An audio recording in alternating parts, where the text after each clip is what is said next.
Good morning, students of BSc third year classes. The subject is the zoology and topic of the today is bacterial diseases. Because this topic which regarding to the different kinds of the disease which are spread by the bacteria, that is the confined topic up to the bacteria we study to the back to back lecture up to the bacteria structure of the bacteria, the nutrition, reproduction, and all the physiology of the bacteria which can say. So that today's topic is the spread of the bacteria of the many diseases which can say that about to the people which are infected by to the groups of the bacteria, all the bacteria which are not to the harmful, as you can say that about to the this is not spread to the diseases, particular diseases. This only going to the some of the group of the bacteria which cause the disease, so that to the ways which of the bacteria spread to the disease. So that topic is called to the bacterial disease, and to the bacteria which cause to the several kinds of the diseases through the different ways, different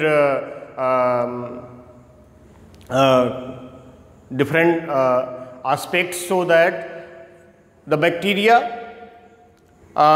which spread to the diseases through the airborne disease, foodborne and waterborne disease, soil-borne disease, and sexual transmitted disease. So these kinds of the diseases which spread by the bacteria, first of all we just take to the first is that in the bacterial diseases. So I hope you are better understand about to the what is the bacterial diseases. Bacteria which spread to the disease. Bacteria is the as a casual agent to spread particular diseases in the human beings or the animals. So this is the call to the casual agent, and after that we are going into the study up to the particular topics which concern topic up to the bacteria, that is the symptoms, infection, and finally diagnosis and the prevention and control. So that is the some of the important heads in reference to the description of the specific disease caused by to the bacteria. So the first is the casual agents, second is the infection or the transmission by the bacteria, third is the what is the symptoms which are creating after that to the which introducer inside the body, which affected to the different aspect, different organs, and finally how is the procedure which are going on to the detect and to the check for that to the particular disease, to the how is the process, that means to the diagnosis and to the what is the control on the this type of the disease. So that to the this topic is very important, because the always into the recently or the now till days to the people, the particularly human beings and to the animals always infected by the bacteria. So that in the literally we can say that is the this is the very important aspect, very important field of the bacteria which concern to the disease. So this is the bacterial diseases into the different ways. First is the airborne diseases, and then food and waterborne diseases, soil-borne diseases, and STD, sexual transmitted or the contact diseases. So different ways. So first of all, you are just have to the in your mind into the four heads. First is the casual agent, second is the infection or transmission, third is the symptom, and finally is the diagnosis and prevention and control for that to the particular diseases which caused by the bacteria. So what is the medicine which takes to the people or the given by to the animals, so to the check or the diagnose this kinds of the diseases. So we are going now to the, because the diseases is various type. We can say that is the infectious diseases, infectious disease, functional diseases, genetical diseases, and communicable, non-communicable. So many words are they using for that to the, this is the infectious disease. Bacterial and the viral diseases is called to the infectious diseases because the bacteria and to the virus which created to the infection, which means that to the which introduced inside the body and to the given to the poisonous substances, toxic substances which hazard for that to the body, injurious to health.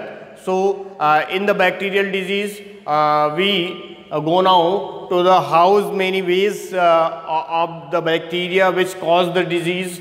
First is that airborne diseases. Airborne disease. Airborne diseases. Second is that food and waterborne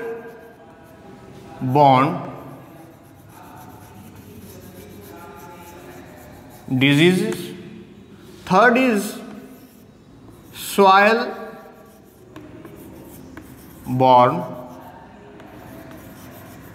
diseases, and finally sexually transmitted and contact diseases. There are the numbers of the diseases which spread, which included under the heads up to the bacterial diseases. First is the airborne diseases.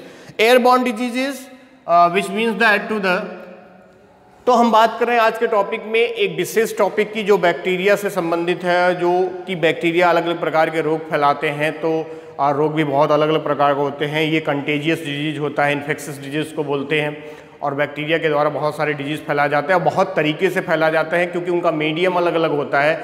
Air medium होता है, water होता है, food होता है, soil होता है, या फिर बॉडी कांटेक्ट से एसटीडी के माध्यम से या फिर कांटेक्ट के माध्यम से भी बैक्टीरिया जो है एक दूसरे को स्प्रेड होते हैं और जो है डिजीज़ को क्रिएट करते हैं। तो उसी के अंतर्गत तो अलग अलग जो वेज हैं बैक्टीरियल डिजीज़ के अंतर्गत हम उसको देख रहे हैं।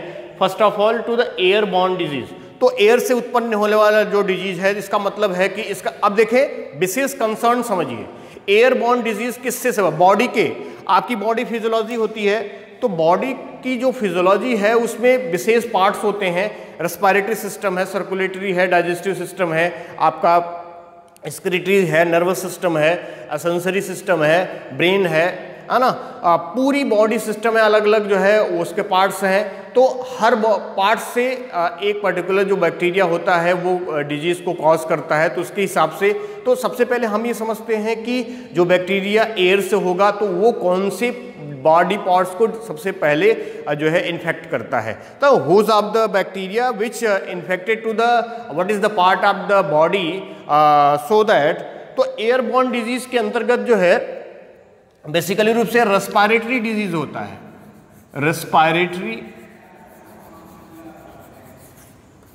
रेस्पिरेटरी डिजीज होगा, रेस्पिरेटरी डिजीज जिसके अंतर्गत आपका क्या आएगा, आपका जो है रेस्पिरेटरी ट्रैक्ट और लंग्स आएगा। रेस्पिरेटरी ट्रैक्ट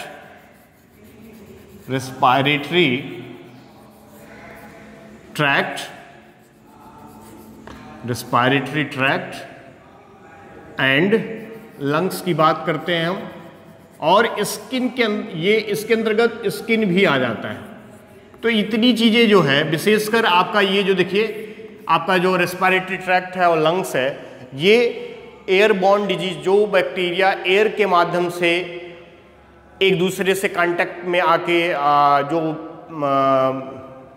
व्यक्ति जाए, जो पर्सन, जो एनिमल जो है उससे इन्फेक्टेड होगा, वो विशेषकर कौन सा उसका भाग प्रभावित होगा, कौन सा बॉडी पार्ट्स प्रभावित होगा, रेस्पिरेटरी ट्रैक्ट और लंग्स। मतलब ये कह सकते हैं which means that to the air borne disease they are the which inhale to the air and through the inhalation. तो आप जब एयर को इनहेल करते हैं तो बैक्टीरिया उसके माध्यम से आपके रेस्पिरेटरी ट्रैक्ट से होता हुआ लंग्स तक पहुंचता है, उसके बाद ब्लड से होता हुआ दूसरे पार्ट्स में भी पहुंच सकता है, या फिर आपके लंग्स को भी प्रभावित करता है। हम अब इसकी चर्चा आगे करेंगे। We are discuss in the detail to the running chapter. So ये तो विशेषकर हमने बताया कि किस चैप्टर से बिलोंग करता है। अब दूसरा चलते हैं, food and water borne disease. नाम से ही पता चल रहा है भोजन और जल से होने वाली जो बीमारियां हैं, हाँ ना, डिजीज विच आर कॉज या the medium of to the disease by the food and water. तो भोजन और वाटर से हम आपको बता दें the contamination of the water and to the food material. Food material के कंटेमिनेशन से और वाटर के कंटेमिनेशन से सबसे ज़्यादा रोग होते हैं, क्योंकि बैक्टीरिया उसके साथ में बेहतर तरीके से इंट्रोड्यूस आपके बॉडी में कर जाते हैं ओरल कैविटी के माध्यम से, आपके डाइजेस्टिव ट्रैक्ट के माध्यम से, और आपके बॉडी पास में पहुंच जाएंगे जहां पे जर्मिनेट करके अपने वहां पे ग्रोथ करते हैं और आपके टिश्यूज़ को, अपने सेल्स को, आपकी उनकी फिजियोलॉजी को प्रभावित करते हैं। तो एक प्रकार के डिजीज़ को शो करते हैं। तो वो डिजीज़ जो होता है, तो आप बेसिकली क्या बोल सकते हैं कि food and water borne diseases जो होते हैं वो बेसिकली रूप से डाइजेस्टिव सिस्टम या डाइजेस्टिव ट्रैक्ट या सिस्टम से होने वाली बीमारी है जो, ठीक है। मतलब विशेष एक एस्पेक्ट है, पर्सपेक्टिव है, क्षेत्र है इसका, जिसके माध्यम से आपका जो है विशेष भाग बॉडी का प्रभावित होता है। सॉइल बॉर्न डिजीज के अंतर्गत जो है सॉइल से the bacteria which spread through the soil के माध्यम से स्प्रेड होता है और आपके बॉडी तक पहुंचता है। तो बेसिकली रूप से इसमें ये हमारा जो है नर्वस सिस्टम प्रभावित होता है, नर्वस सिस्टम यहाँ पे प्रभावित होता है। तो इस प्रकार से अलग अलग देखें, नर्वस सिस्टम में CNS, PNS होता है, उसमें सेंसरी न्यूरॉन, मोटर न्यूरॉन, ये सारी चीज़ें होती है, वहाँ पे प्रभावित होती। क्या कैसे होता है, ये सारी चीज़ों को हम आपको आगे बताएंगे। आगे चलते हैं, सेक्सुअली ट्रांसमिटेड डिजीज, STD बोला जाता है, STD भी बोलते हैं, सेक्सुअली ट्रांसमिटेड डिजीज बोलते हैं, और कॉन्टैक्ट डिजीज होता है, नेसेरिया, गॉनेरिया एंड उस क्या बोलते हैं, गॉनेरिया, सिफिलिस, और ये आपका कॉन्टैक्ट डिजीज आता है।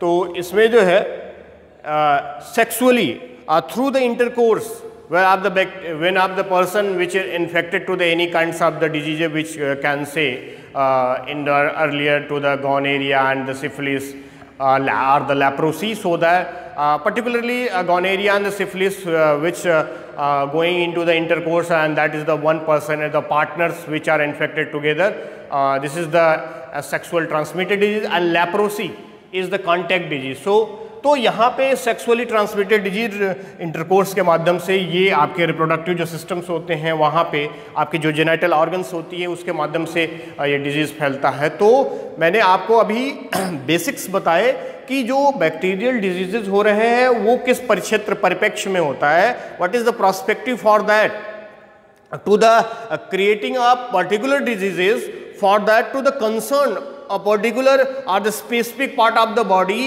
where the bacteria is a concern, and creating a specific disease, specific diseases, so that to the airborne diseases, food and waterborne diseases, soil-borne diseases, and sexually transmitted, and to the contact disease. There are the four ways which can से। तो चार प्रकार के रास्ते हैं जिनके माध्यम से बैक्टीरिया जो है रोग फैलाता है, और उस रोग के माध्यम से जो है कोई एक विशेष प्रकार का डिजीज जो है फैलता है। तो अब हम सबसे पहले समझने का प्रयास करते हैं कि एयर बॉर्न डिजीज क्या होता है। एयर बॉर्न डिजीज के अंतर्गत कौन कौन से विशेषकर डिजीज आते हैं। तो एयर बॉर्न डिजीज में आप कह सकते हैं एयरबॉर्न डिजीज क्या होता है और कहाँ पे सबसे ज़्यादा होता है, आप समझिए। Air is the in the ancient world, ancient time, the people of the earth which can say that this is the prana, this is the in Hindi is the prana, that means is the life, life on the behalf of to the air. So that is the air is the very essential for that to the taking to the oxygen and to the releasing to the carbon dioxide. So this is the essential for that to the survival. But in here the what is the fact of the airborne diseases? Fact is that to the in the airborne diseases the bacteria which spread to the disease through the air, through the droplets, through the contact. This is the infectious diseases, contagious diseases, different names, and this disease which found into the that area where are the crowded population and to the pollution. So malnourishment, airborne diseases which are found into the dense crowded population and to the polluted environment. तो यहाँ पे जहाँ पे सबसे ज़्यादा घनी आबादी होती है, क्राउडेड पॉपुलेशन होता है और पॉल्यूशन एनवायरनमेंट में पॉल्यूशन की मात्रा ज़्यादा होती है, वहाँ पे ये एयर के माध्यम से फैलने वाला जो रोग होता है वो बैक्टीरिया का वो सबसे ज़्यादा होता है। जैसे आप कहते हैं टीबी, ट्यूबरकुलोसिस बहुत ही फेमस है, टीबी का रोग, निमोनिया, स्ट्रेप्टोकोकल निमोनिया वहाँ पे बोला जाता है। उसके बाद जो है वूपिंग कफ है, डिप्थीरिया है, तो ये सब बच्चों में भी होने वाले जैसे डिप्थीरिया है ना, वूपिंग कफ है, ये सारे जो रोग होते हैं वो आपके रिस्पायरेटरी सिस्टम या ट्रैक्ट और आपके लंग से जुड़ी हुई बीमारियां होती हैं जो बैक्टीरिया के माध्यम से फैलता है। तो हम सबसे पहले कुछ बात करते हैं, कुछ विशेष पे चर्चा करेंगे। तो इस टॉपिक में हम विशेष तौर पे एयरबॉर्न डिजीज को लेके चल रहे हैं। हम कुछ चीज़ों को बताते हैं आपको कि एयरबॉर्न डिजीज कैसे फैलता है, कैसे होता है। तो हम बात करते हैं सबसे पहले एयरबॉर्न डिजीज़ की, जो रेस्पिरेटरी डिजीज के अंतर्गत आता है। रेस्पिरेटरी ट्रैक्ट और जो लंग्स होता है और बेसिकली रूप से जो हमारी जो स्किन होती है वो प्रभावित होती है। तो यहाँ पे मैंने कुछ नाम भी बताए थे, ट्यूबरकुलोसिस है, डिप्थीरिया है, वूपिंग कफ है, निमोनिया है, स्ट्रेप्टोकोकल निमोनिया है। तो इस प्रकार की जो बीमारियाँ होती है वो इसके माध्यम से होता है। तो एक एक करके मैंने कहा कि कुछ विशेष प्रकार के हेड्स होते हैं, 4 हम विशेष हेड्स आपको बताते हैं, उसके माध्यम से आप इसको डिस्क्रिप्शन करने का प्रयास करेंगे।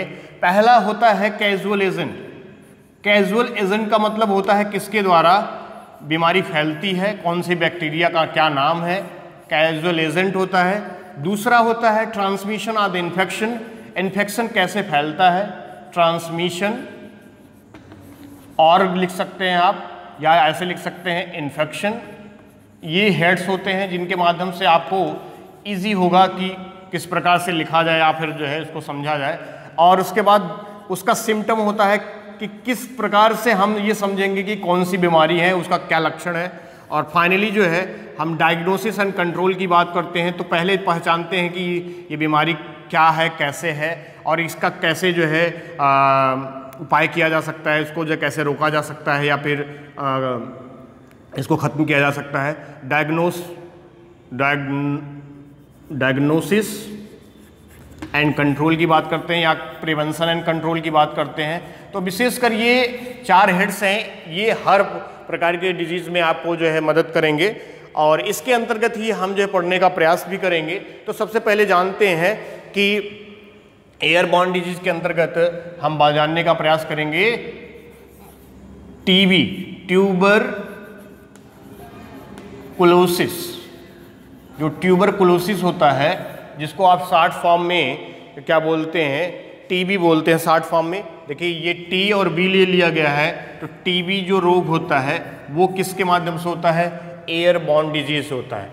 अब सबसे पहले रॉबर्ट कोच ने, मैंने आपको जब शुरुआत हुआ था, we are started to the topics of to the bacteria when are to the discuss about to the introduction, so we just remind that the Robert Koch is the father of modern bacteriology, because the working on to the bacterial diseases. So here to the tuberculosis is the first of all identified through the Mycobacterium tuberculosis by the Robert Koch. तो Robert Koch के द्वारा, Robert Koch के द्वारा सबसे पहले ये tuberculosis जो TB रोग होता है वो आइडेंटिफाई किया गया, आइडेंटिफाई किया गया बैक्टीरिया के द्वारा। कौन से बैक्टीरिया? अब देखिए 4 हेड्स हमने बताए हैं, तो सबसे पहले जानने का प्रयास करते हैं कैजुअल एजेंट क्या है। तो पहले जानेंगे, पहला कैजुअल एजेंट। कैजुअल एजेंट क्या है? तो कैजुअल एजेंट के अंतर्गत आप देखें तो आप जानने का प्रयास करेंगे कैजुअल एजेंट में कि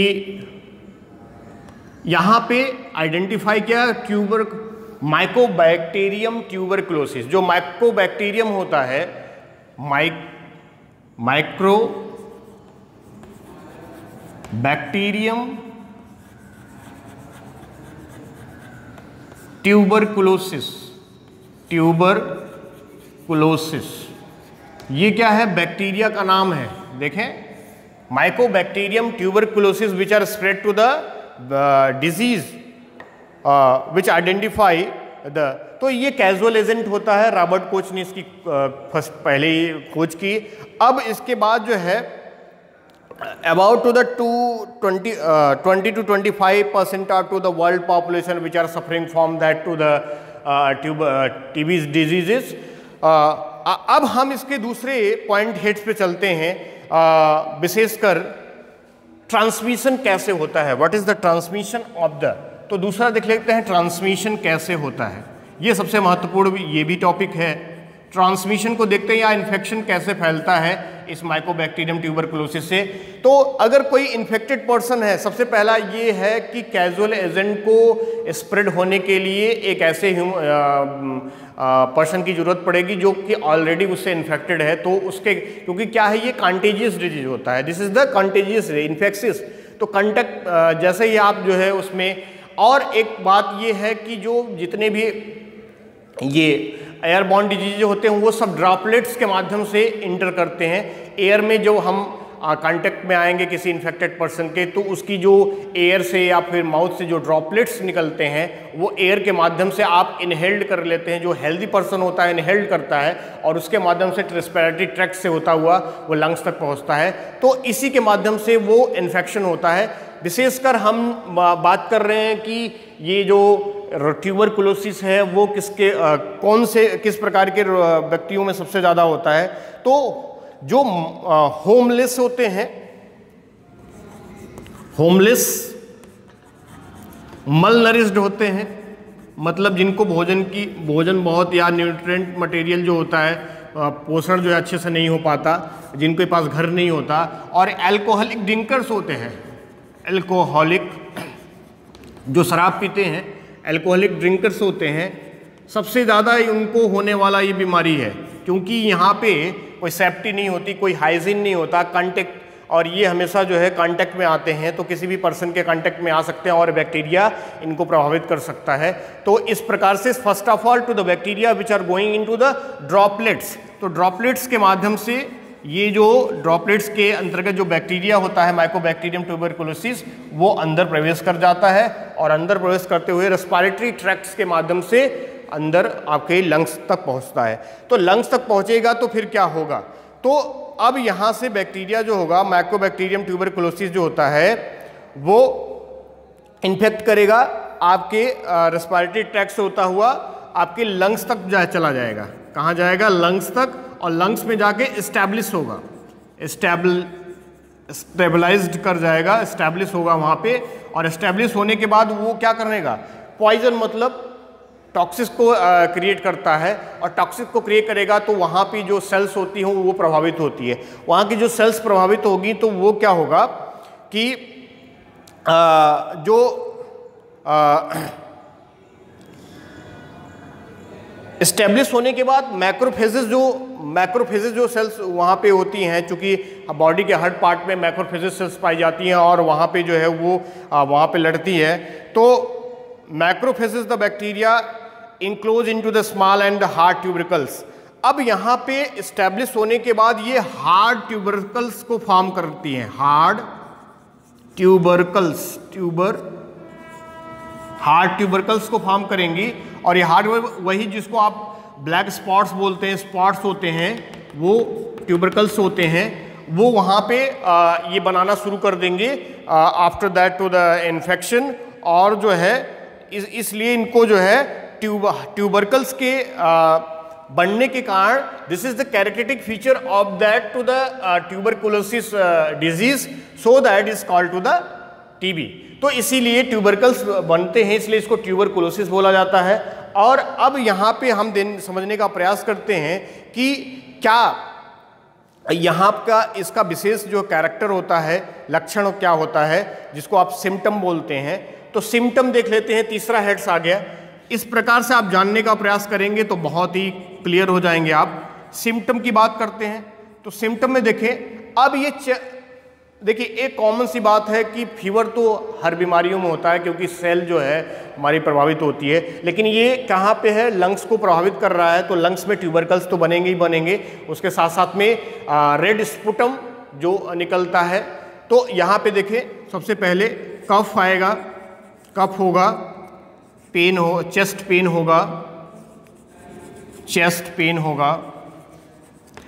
फीवर होगा, और स्पुटम, रेड स्पुटम की बात करते हैं तो ये खांसी के ज़्यादा अगर ये लैटेंट हो जाता है तो खांसी के माध्यम से ये वहाँ से निकलने लगता है रेस्पिरेटरी ट्रैक्ट से, तो ये इसको जो है सिक्रीशन बोलते हैं। तो स्पुटम जो है अपीयर्ड लंग्स कैविटी से मिक्सअप होके आता है, तो इसको इस प्रकार से करते हैं। अब हम चलते हैं, तो आपने देखा चौथे हेड लास्ट में डायग्नोसिस और कंट्रोल की तरफ चलते हैं। तो डायग्नोसिस और कंट्रोल कैसे करेंगे, तो सबसे पहले डायग्नोसिस का मतलब होता है कि इसको टेस्ट करेंगे, इसको जो है क्लिनिकली रूप से टेस्ट करेंगे कि लेबोरेटरी कंडीशन के अंतर्गत ये क्या है। तो कुछ टेस्ट होते हैं एक्सरे के माध्यम से, या फिर जो है ट्यूबरकुलिन स्किन टेस्ट होता है उसके माध्यम से होता है। और जब कीमोथेरेपी करते हैं, मतलब यहाँ पे कंट्रोल की बात करेंगे, तो जब कीमोथेरेपी करते हैं तो इसमें कुछ विशेष प्रकार की दवाइयाँ दी जाती है। We are provided the recommended to the doctors the some of kinds of the medicines for that to the check to the this tuberculosis diseases. Rifampin, ethambutol, rifampin,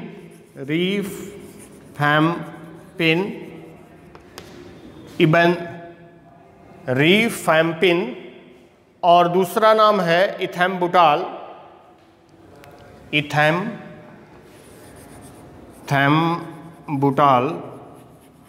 कुछ दवाइयाँ हैं, कुछ मेडिसिन्स हैं जो कि प्रेस्क्राइब किया जाता है, इसका प्रिस्क्रिप्शन करते हैं डॉक्टर्स। कुछ दवाइयाँ और भी हैं जिसका नाम है पायरेजिनामाइड,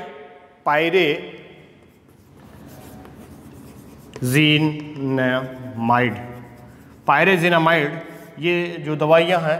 तो ये आप देखें ट्यूबरकुलोसिस के रेफरेंस में ये क्या आया कि ये, तो आपने 4 हेड्स देखे, कैजुअल एजेंट देख लिया आपने, ये कैजुअल एजेंट देखा, फिर ट्रांसमिशन कैसे होता है और किन लोगों को ज़्यादा होता है, फिर उसका लक्षण क्या आएगा और उसका हम ट्रीटमेंट कैसे कर सकते हैं, एक्सरे आर या फिर ट्यूबरकुलिन जो टेस्ट होता है उसके माध्यम से, और कुछ कीमोथेरेपी के माध्यम से उसको हम लगातार कंटिन्यूअस अगर लेते रहेंगे तो ये ट्यूबरकुलोसिस जो हार्ड ट्यूबरकल्स फॉर्म यहाँ पे आपके चेस्ट में हो जाता है, लंग्स के अंतर्गत होता है, वो वहाँ से ख़त्म हो जाएगा। I mean that to the हम जो है जो इस रोग से छुटकारा पा लेंगे। और इसीलिए जो क्या कहते हैं कि बच्चों को खासकर ये डिजीज़ जो है बचाने के लिए हम BCG बैसिलस कॉलमेट ग्यूरिन वैक्सीन का यूज करते हैं ट्यूबरकुलोसिस। BCG का जो वैक्सीन होता है बच्चों को दिया जाता है, BCG बैसिलस कॉलमेट एंड ग्यूरिन बोला जाता है। बैसिलस कॉलमेट ग्यूरिन जो ये वैक्सीन है इसका भी यूज किया जाता है।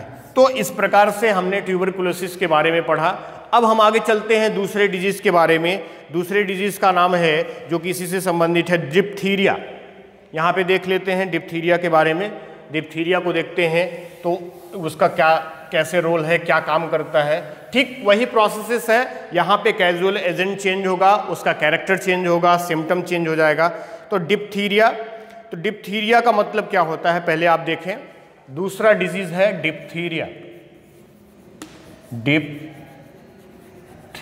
2 वर्ड से बना है, लैटिन वर्ड 2 वर्ड्स हैं इसमें डिप्थीरिया में। तो डिप्थीरिया का मतलब ये है कि ग्रीक वर्ड में डिप्थेरा का मतलब होता है मेम्ब्रेन, इया का मतलब होता है कंडीशन।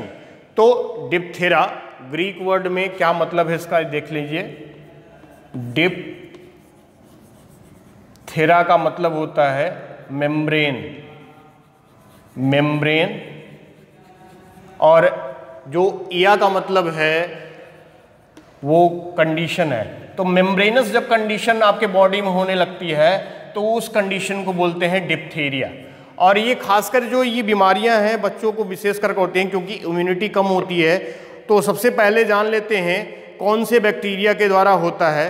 तो ये सीरियस एयरबॉर्न डिजीज है। इसका कैजुअल एजेंट जान लेते हैं हम। सबसे पहले कैजुअल एजेंट, जो कैजुअल एजेंट है इसका वो है कोरिनेबैक्टीरियम डिप्थीरी। क्या नाम है? कोरिनेबैक्टीरियम, नाम क्लियर होना चाहिए, कोरिनेबैक्टीरियम डिप्थीरी। इस प्रकार से कोरिनेबैक्टीरियम डिप्थीरी जो कैजुअल एजेंट है, जो बैक्टीरिया है, वो विशेषकर आपको पता होना चाहिए कि हम बात करते हैं ये ग्राम पॉजिटिव बैक्टीरिया है और वो उसी प्रकार का कंडीशन में ये भी पाया जाता है जिस प्रकार के ट्यूबरकुलोसिस होता है, मतलब वही क्राउडेड पॉल्यूशन जहाँ पे। तो ये मेम्ब्रेनस कंडीशन कैजुअल एजेंट को आपने जाना। अब हम बात करते हैं इसका ट्रांसमिशन कैसे होता है। What is the transmission of to the diphtheria. Transmission को देख लेते हैं सबसे पहले। तो ट्रांसमिशन क्या है, ट्रांसमिशन कैसे होता है, क्यों होता है।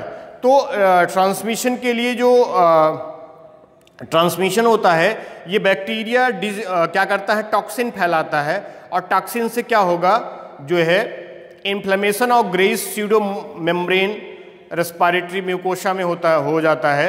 अब आप थोड़ा समझें, ट्रांसमिशन में वही ड्रॉपलेट्स के माध्यम से ये इंटर करेगा और इंटर होते हुए ये जो आपके जो मैंने बताया कि जो चेस्ट रीजन है, जो आपका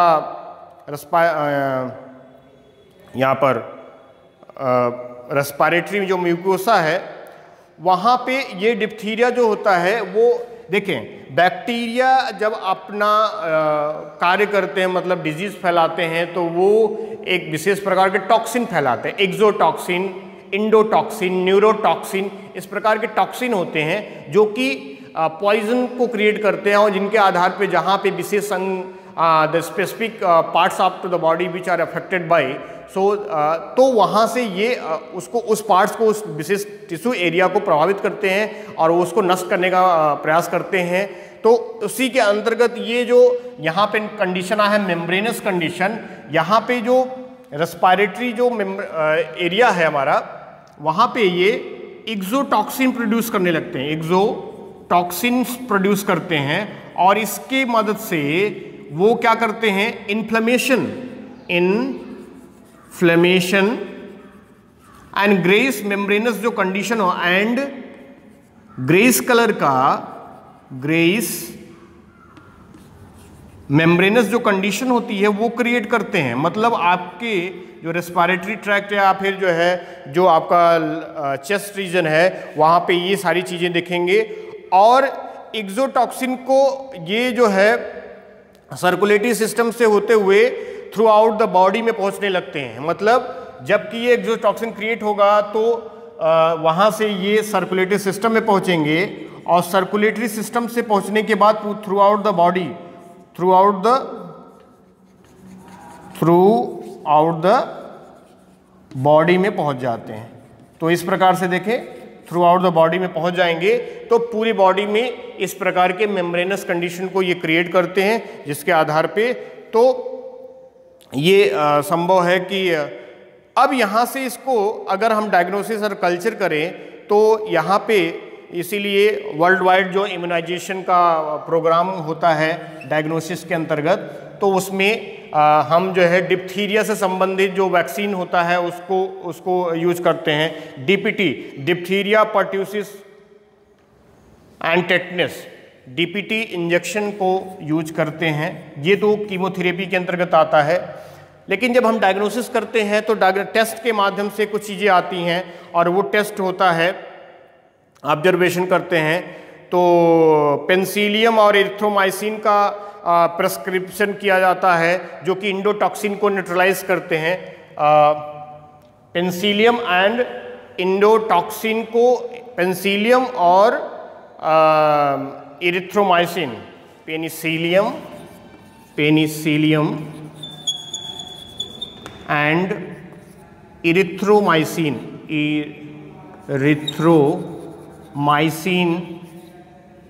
ये सब जो दवाएं होती हैं, मेडिसिन होती हैं, वो डॉक्टर्स प्रेस्क्राइब करते हैं और जिससे के आधार पर डिप्थीरिया को रोका जा सकता है। और खासकर इम्यूनाइजेशन प्रोसेस के लिए डिप्थीरिया, डीपीटी वैक्सीन का जो है इंजेक्शन दिया जाता है, वैक्सीन दिया जाता है। डिप्थीरिया, पर्ट्यूसिस एंड टेटनस, तो तीन जो कंबाइंड जो है यहाँ पे वैक्सीनेशन किया जाता है, डिप्थीरिया के लिए भी, पर्ट्यूसिस के लिए भी, और जो सॉइल बॉर्न डिजीज होता है टेटनस, उसके लिए भी। तो इस प्रकार से यहाँ पे वैक्सीनेशन किया जाता है। अब हम आगे चलते हैं अगले डिजीज की तरफ जो कि इसी से जुड़ा है, जिसका नाम है पर्ट्यूसिस। तो पर्ट्यूसिस के अंतर्गत भी हम देखते हैं कि क्या होता है। तो हम पर्ट्यूसिस जो इससे रेफरेंस में अगला डिजीज है, हम अगले वीडियोस में उसमें बात करेंगे और उसी से जुड़ा हुआ स्ट्रेप्टोकोकस निमोनिया की बात करेंगे। इन सारी डिजीज की बात करेंगे नेक्स्ट वीडियोस में। धन्यवाद।